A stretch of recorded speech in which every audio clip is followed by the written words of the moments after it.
I'm Alan. And I'm Janet. We live in Australia and we just did exactly what you said. We ran around the perimeter of Australia and we ran a marathon every day for a whole year to run 15,782 kilometers. No days off. No days off. No days off. And is that any kind of record? Yes, it is. It's a world record. It's a world record, many actually, but setting world records for the most consecutive marathons, especially the fact that we're, as you said, no spring chickens, so we're both in our 60s. So there's male and female, oldest to do that, and also we're both raw vegan, 100%. I don't think that's ever been done by a raw vegan before. And we did it in barefoot shoes, so that's another little goodie to throw in. There they are. Okay, so you said you did this on raw food, and we were having a talk a little while ago, and you confirmed what I've experienced, long distance exercise and types of foods eaten. Yeah. So what did you find when you were out there? What was powering you for a lot of this? Our main food for most of the time was fresh seasonal fruit. So coming up the east coast of the country, that's all tropical and beautiful, wonderful fruit that we had. And that's basically what we had the whole way up there. And that was a quarter of the way. And then we got into areas where there wasn't that kind of food, and so we had to think differently. We got food that was going to keep for that distance that we had to get across that area to the next place where we could get food.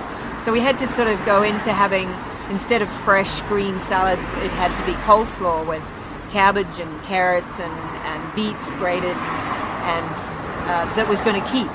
So we were eating more the kind of food that we might not have necessarily eaten normally in our diet. And because we were running a marathon a day, we wanted to make sure that we were getting, the right kind of balance there. And we were concerned that maybe that wasn't going to be enough in the way of, good sugar for fuel. So what we did ahead of time was we dehydrated a whole bunch of bananas. So we took 2,000 dehydrated bananas with us. And so in places when we ran out of the fruit that we took in the beginning, we would then have bananas and the dehydrated bananas or dates or something like that. So that worked really well, and until we got it at about halfway around. And so by that time, we were into having done a lot of marathons by that time, and the body was physically sort of into that habit.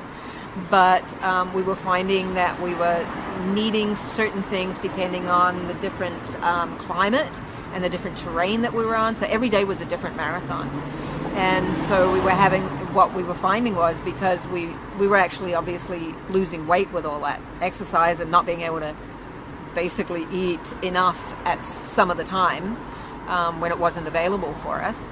So what we found was that we were starting to feel the feelings of going into towards the end of the run. We would find that we were the body was basically eating fat, which we didn't have any of. So we were starting to crave something with some fat. And what we were able to get once we got into that area was avocados. And being that it's a fruit and it does have a fat level, and we don't normally have that all the time, we certainly have some, occasionally, but what we found was if we had one or even a half an avocado, depending on the day, at the end of the run, it instantly satisfied that feeling. And it's not something we would normally do, but it's not something you normally do is run a marathon every day either. So when you're doing something that extreme in the way of exercise, something that is going to keep going on and on and on for that length of time, like we talk about endurance running, but this is, I don't think there's a word for it, but apart from consecutive endurance running and not having done it. Endurance running. Yeah, prolonged endurance running. So you have to think ahead to be able to fulfill that commitment that you've made towards that goal, and know that you're getting it right to be able to keep going. Physically, we knew we could keep going, but we had to make sure that we were getting the right kind of food to create that situation. Once we were, when we were starting to feel those things, then we had to do what we had to do at the time to get the right food.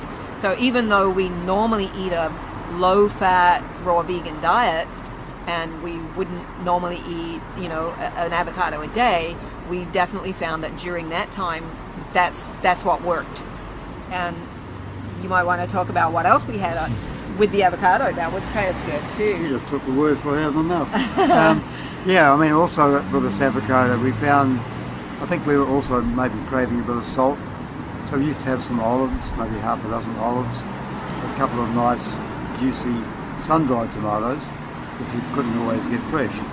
So that was our first thing we ate when we stopped. Then our crew would usually make us a juice.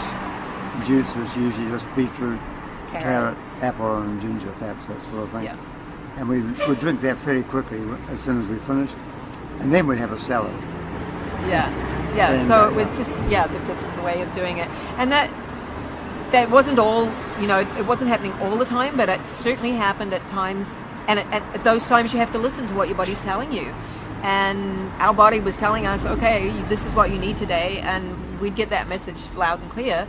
And so we had to make sure that we had, that kind of thing. And avocados are just great for that. I mean, if we'd been able to get durian, maybe we'd have had that for the fat. But no, that wasn't possible. So, yeah, it was an interesting experiment, which is exactly what it was, because every day was different. And, the conditions were different. The only thing that wasn't different is that we ran a marathon every day. So I have to say too that I'm sure some days we didn't get it right, because the next day, some days 42k seemed like nothing on some days. Other days 42k was a long way. 60 kilometres. Yeah. But then we'd learn after a couple of days to think, what did we have last night? What did we eat yesterday? Why are we feeling a bit down to that? Exactly. Yeah. And there's usually a reason for that. Yeah. And because of what we were doing, it was pretty easy to sort of think back and look back at what that was. And we were doing that as we were running as well. We had crew with us who were there if we needed more water. Like some days we were running in 44 degrees heat. And Celsius. Yeah. It wasn't that cold. It was definitely that hot though. And so, we were needing more water more often. And sometimes on those days, all we wanted was some juicy stone fruit. And that worked on the East Coast, but it wouldn't have worked, somewhere else where, like on the West Coast, we experienced extreme cold. So, we had to work with where we were and what the circumstances were, and keep working at it and listening to what we needed. And it worked. Had we just sort of thought, okay, we're just going to eat this and that's going to work? No, it doesn't work that way. You have to listen to your body and do what you need and keep doing what you need. And sometimes we had to tweak it a little bit here and there, but we still ate 100% raw vegan. But some of the items that we were eating, we ate more of at certain times and others less of at certain times, depending on situation. I mean, when we ran across the southern part of Australia, it took us 27 days to get across, and there's nothing out there. You can't buy food, so we had to stock up with food, and we stocked up with the most beautiful fruits and vegetables, all organic, wonderful. We were able to do that because we were leaving an area that we could get that food. But when we got to the other end, and that we still had a little bit to go, and we didn't have, it was starting to get less and less, we really had to watch what was going on and, watch what was happening even throughout each day. And so rather than eat, maybe we were used to having, 10 bananas in our smoothie. If we didn't really need to have those 10 bananas that day, then we were watching what was going to happen here.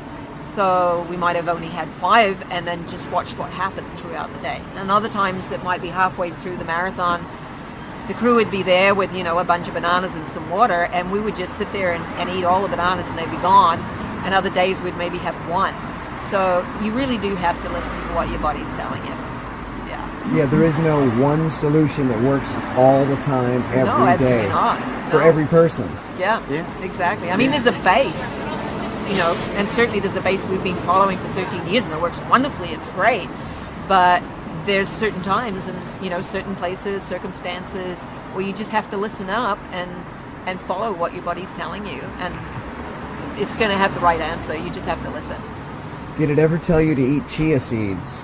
Yes, I thought you'd never yes. ask. This run that we did, which was 27 days between shops, we actually did run out of food pretty much, except for a few things, on the 24th day. So we still had 3 days to go, not much food, but we did have a lovely big sack of organic chia seeds, Yeah. organic almonds, and organic raisins or sultanas. So we had chia. Our staple food for 3 days was chia, sultanas, and almonds. The almonds we made into milk. The raisins we soaked, and the juice from the raisins we used to thicken up the chia. And we were surprised how well we ran on Yeah. that. It was 3 cheers a day. 3 cheers. And that's a fair amount of protein. And lots of More other than usual, goodies. but we ran. It was easy to digest, and we ran well on that. Yeah, it for was the last 3 days. another interesting experiment. And it was also interesting from the point of view that it was getting towards the end of the overall run. So where some people might have thought that we were getting pretty tired by then, we actually found that we were getting faster, and it was getting easier. And so, there's various different reasons why that was happening. Maybe because we're getting close to home, we just want to get there. But we were still able to go ahead and do 3 marathons back to back on chia pudding. It was brilliant. Yeah.